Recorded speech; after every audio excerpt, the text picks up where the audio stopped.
14 जानेवारी 2026ला मकर संक्रांती आलेली आहे आणि याच दिवशी एकादशी सुद्धा आलेली आहे। अतिशय शुभ दिनी आपल्याला या दिवशी मिळणार आहे आणि मकर संक्रांती हा सण प्रत्येक स्त्रीचा आवडतीचा सण असतो। पण आता यंदा मकर संक्रांती ही पिवळ्या रंगावर आलेली आहे। मग आता हे पिवळ्या रंगाच्या साड्या परिधान नाही करायच्या का, पण बाकीच्या जे काही पिवळ्या रंगाच्या वस्तू आहेत तर त्या वापरू शकतो का, तेच आपण आजच्या व्हिडिओमध्ये बघणार आहोत। नमस्कार सर्वांना, श्री स्वामी समर्थ।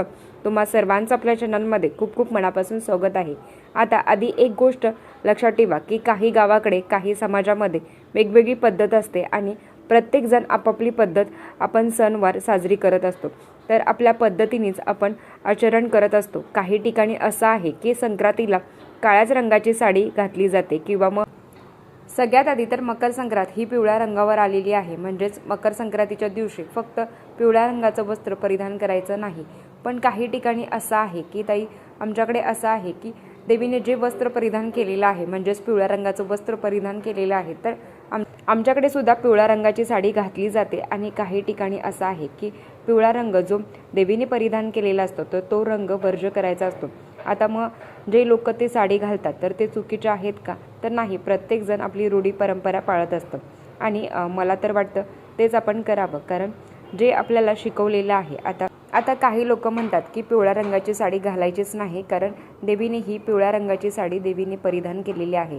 पण काही लोक म्हणतात की आमच्याकडे असं आहे की ज्या कलरची साडी देवीने घातलेली आहे तर त्याच कलरची साडी आम्ही सुद्धा त्या दिवशी घालतो। पण आता हे चुकीचं आहे बरोबर आहे हे आपल्याला माहिती नाही, पण प्रत्येकजण आपापल्या चालीरीती पाळत असतं। सगळ्यात आधी तर पिवळा रंग हा वर्ज्य मानलेला आहे।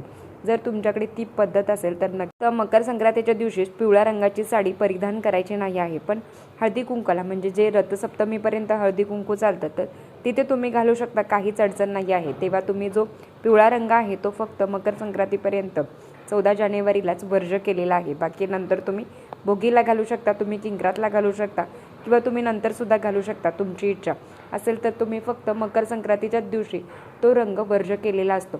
त्याच्याबरोबर दुसरं महत्त्वाचं येतं की ताई, मकर संक्रांतीला काळ्या रंगाचंच घालतो, तर बघा काही ठिकाणी असं असतं की काळा रंग निषिद्ध मानला गेला आहे। आपल्या हिंदू धर्मामध्ये सुद्धा काळा रंग आपण घालतच नाही, तर त्या गोष्टीचं खूप पालन करत असतो आपण की काळ्या रंगाचं कुठलंच काही आपण घालत नाही। पण मकर संक्रांती असा सण आहे की आवर्जून आपण हळदी कुंकू करतो ना, तर काळा रंग घालत असतो किंवा मग मकर संक्रांतीच्या दिवशी सुद्धा काळा रंग घालत असतो। तर याचं कारण तुम्हाला सांगते, एक तर थंडी खूप जास्त पडलेली आहे, जे विटॅमिन डी आहे ना, ज्याला डी जीवनसत्व आहे, तर ते सूर्यकिरण मिळत नाही। आणि खरं तर मकर संक्रांतीच्या दिवशी पतंग उडवण्याचं पण हेच कारण असतं की आपण संपूर्ण उन्हाच्या प्रकाशाखाली यावं आणि विटॅमिन डी आपल्याला मिळावं। आणि आपण उन्हाळ्यात आपण काळा रंग घालतो का, तर नाही ना, कारण खूप ऊन लागेल आपल्याला आणि एकदम गरम होईल। पण आपण थंडीमध्ये काळा रंग घालतो कारण जे काही सूर्याची किरण आहेत ना ते काळ्या रंगावर जास्त प्रमाणात येतात आणि तेवढी ऊब खूप आपल्याला मिळते, म्हणून काळा रंग आपण घालत असतो। तर हे त्यामागचं कारण आहे। आता काही ठिकाणी असं आहे की काळा रंग अजिबात घालत नाही, तर मग ताई पिवळं घालू शकत नाही, काळं घालू शकत नाही, मग कुठलं घालू शकतो, तर नक्कीच तुम्ही लाल रंगाची साडी परिधान करू शकता। आपण देवीची ओटी भरत असतो तर तेव्हा लाल हिरव्या रंगाची साडी परिधान करू शकतो किंवा अगदी तुम्ही भगवा रंग तुम्ही परिधान करू शकता। तुमच्याकडे ज्या कलरच्या साड्या आहेत तर त्या तुम्ही घालू शकता, फक्त पिवळ्या रंगाची साडी घालायची नाही आहे। पण काही ठिकाणी असं आहे की ताई, आमच्याकडे पिवळ्या रंगाची साडी घातली जाते, तुमच्याकडे ती पद्धत असेल तर आवर्जून ती पद्धत तुम्ही पाळावी।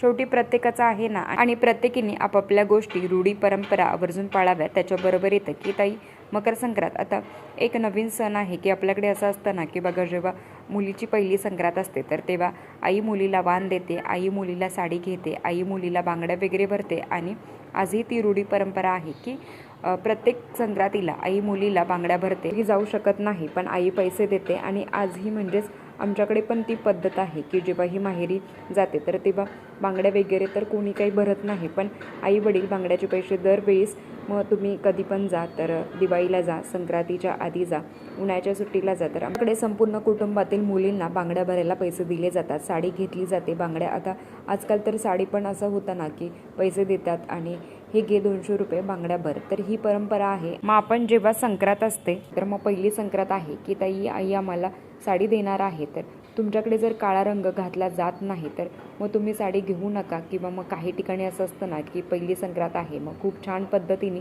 साजरी केली जाते, तर तुमच्याकडे काळा रंग असेल तर तो तुम्ही घालू शकता. आणि ताई, आत्ताच लग्न झालेलं आहे, तर पहिली संक्रांत आलेली आहे, मग काळा रंग आई मला देत आहे तर मी घेऊ का?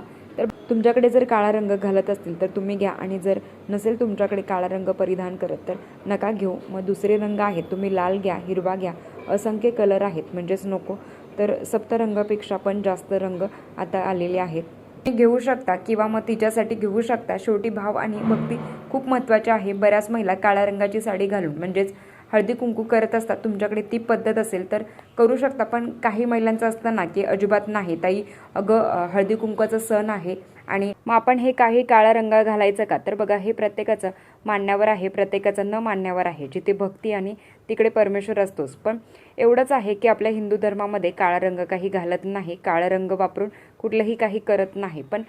पण संक्रांतीच्या काळात आवर्जून काळं घालावं लागतं. तर त्याचं कारणच एक आहे की सूर्याचे जे काही डी जीवनसत्व आहेत तर ते आपल्याला मिळावे, बाकी दुसरं काही नाही आहे. मग आता तुमच्याकडे ती पद्धत असेल तर ती तुम्ही करावी. सगळ्यात मुद्दा पडलेला प्रश्न, जर पिवळ्या रंगावर संक्रांत आहे तर मग पिवळं काहीच घालायचं नाही का? मग तुम्ही हरभऱ्याची डाळ करायची नाही आहे का? तर तुम्ही हळकुंड वापरायचा नाही का? तर तुम्ही हळदीचा वापर करायचा नाही का? तर असं अजिबात नाही आहे. तर सगळे हळदीचा वापर तुम्ही करा, तुम्ही डाळीचा वापर करा, तुम्ही पिवळ्या रंगाचं वस्त्र परिधान करायचं नाही असं सांगितलेलं आहे. तर याचा अर्थ पिवळ्या रंगाचं वापरायचं नाही, किंवा मग कुठल्याही डाळी वापरायच्या नाहीत, आणि कुठल्या पण पिवळं काहीच वापरायचं नाही, किंवा मग देवाला पण पिवळं वस्त्र परिधान करायचं नाही. तर असं अजिबात नाही आहे. परमेश्वर सर्वश्रेष्ठ आहेत, आणि हे नेम जे काही आहेत ना तर ते माणसाला आहेत आणि असतात, देवाला असं अजिबात नाही आहे. तर हळदी कुंकू तुम्ही आवर्जून वापरावं, किंवा मग कुठल्या पण डाळी असेल तर ती वापरावी. जे काही पिवळं आहे तर ते तुम्ही वापरावं. तर ताई, आम्ही पिवळं दान करू शकतो का? तर नक्कीच करू शकता, काहीच अडचण नाही आहे. फक्त पिवळ्या रंगाचं वस्त्र परिधान करायचं नाही आहे, तर हे सांगितलेलं आहे, बाकी कुठलंच काही नाही आहे. मग ताई, पिवळं खाऊ का आणि मग पिवळं दान करू का? तर बरेच प्रश्न आता सुरू झालेले आहेत. हळदीचं दूध पिऊ शकतो का? किंवा मग डाळी वापरू शकतो का? बिंदास वापरू शकता, हे प्रत्येकाच्या मान्यावर आहे. तर हळदीचा किंवा मग त्या पिवळ्या रंगाचा, पिवळ्या साडीचा संबंध आहे, पण बाकीचं पिवळं काहीच वर्ज नाही आहे. तर तुम्ही मग खरेदी पण करू शकता. हळदी कुंकू बरेच लोक आपण वाण म्हणून वाटत असतो, तर ते सुद्धा तुम्ही खरेदी करू शकता, असं काहीच नाही आहे. तर बऱ्याच वेळा असं होतं ना की आजकाल वेलवेटच्या बांगड्या आलेल्या आहेत, बेंटेक्सच्या बांगड्या आलेल्या आहेत, एकदम विविध प्रकारच्या बांगड्या आलेल्या आहेत. पण खरं सांगू का, जी शोभा हिरव्या चुड्यावर आहे ना, तर जी कशावरच नाही आहे. तुम्ही किती पण पैठणी घ्या, तुम्ही किती पण महागाची 1 लाखाची पैठणी घ्या, पण जोपर्यंत हिरवा चुडा घेत नाही ना तोपर्यंत आपल्यालाच शोभा येत नाही. तर हळदी कुंकवाच्या निमित्ताने, या मकर संक्रांतीच्या निमित्ताने, तर नक्कीच हिरव्या रंगाच्या बांगड्या, ज्याने तुमचं सौंदर्य अजून खुलून दिसणार आहे, आणि हिरव्या रंगाच्याच बांगड्या परिधान कराव्या. आपल्याकडे ती पद्धत आहे की आई लेकीला बांगड्या भरत असते, आणि तुमच्याकडे पण असेल तर ती नक्कीच असेल तर मग हिरव्याच रंगाच्या बांगड्या परिधान करा. आणि नक्कीच तुमच्या यथाशक्ती असेल तर मग कुठल्या पण स्त्रीला, सवासणी वगैरे नाही तर कुठल्या पण स्त्रीला तुम्ही हिरव्या रंगाच्या बांगड्या परिधान नक्कीच चांगलं असतं. तर हे सवासणीचं देणं असतं. तुमची इच्छा असेल तर तुम्ही ते करू शकता. तुम्ही स्वतःसुद्धा हिरव्या रंगाच्या बांगड्या तुम्ही परिधान करू शकता. त्याच्याबरोबर 1 लाखेची बांगडी, त्या लाखीला पण खूप महत्त्व आहे. आजकाल बाजारात पण आरामशीर 50 ते 60 रुपयाला 2 बांगड्या येतात. तर त्या हिरव्या रंगाच्या बांगडीबरोबर तर 1 लाखेची बांगडी आपल्या हातात असावी. याने नक्कीच आपलं सौंदर्य खोलून दिसतं, यात काही शंका नाही. भले तुम्ही किती पण मग वेलवेटच्या सोन्याच्या, आता मग ताई सोनं पण वापरू नये का? तर असं अजिबात नाही आहे बरं का. तुम्ही सोनं घालू शकता, रोजच्या वापरण्यातलं सोनं घालू शकता, सोनं वापरू शकता. तर संक्रांतीचा आणि सोन्याचा काही संबंध नाही आहे. तर सोनं खरेदी करू शकतो का? तर नक्कीच तुम्ही खरेदी करू शकता.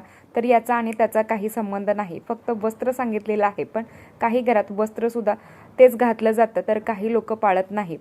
प्रत्येकाचं वैयक्तिक मत असतं, आपण त्याच्याबरोबर भाष्य करू नये. पण तुमच्या घरात जर ती पद्धत असेल तर नक्कीच ती पाळावी, आणि त्याच्याबरोबर हिरव्या बांगड्या नक्कीच या मकर संक्रांतीचं आपण ही परिधान कराव्या. आणि आपल्या घरात जर ती पद्धत असेल की आपली आई आपल्या लेकीला बांगड्या भरते, आणि नक्कीच 1 डझन बांगड्या आणून ठेवाव्या. आणि आपले सणवार असतील तर मग लग्नकार्य असेल तर मग त्या बांगड्या आपण घालतच असतो, त्याच्याशिवाय मग शोभाच नाही. कुठल्याही लग्नाची सुरुवात ही बांगड्या भरण्यापासूनच केली जाते. तर ही माहिती होती, तर हे महत्त्व होतं. तर नक्कीच तुम्ही पण ते फॉलो करा, आणि छानपैकी मकर संक्रांत साजरी करा. नाही ना पिवळा रंग तर दुसरी साडी घाला आणि आनंद लुटण्याचा सण आहे. प्रत्येक सण हा आनंद लुटण्याचा आहे, आनंद देण्याचा आहे, आनंद घेण्याचा आहे. तर त्याच पद्धतीने आपण तो सण नक्कीच साजरी करावा. तर चला आजच्यासाठी इतकंच. आजचा व्हिडिओ इथेच थांबवते. आवडला असेल तर लाईक, शेअर, सबस्क्राईब. भेटूया अशाच नवीन व्हिडिओसोबत. तोपर्यंत धन्यवाद. श्री स्वामी समर्थ.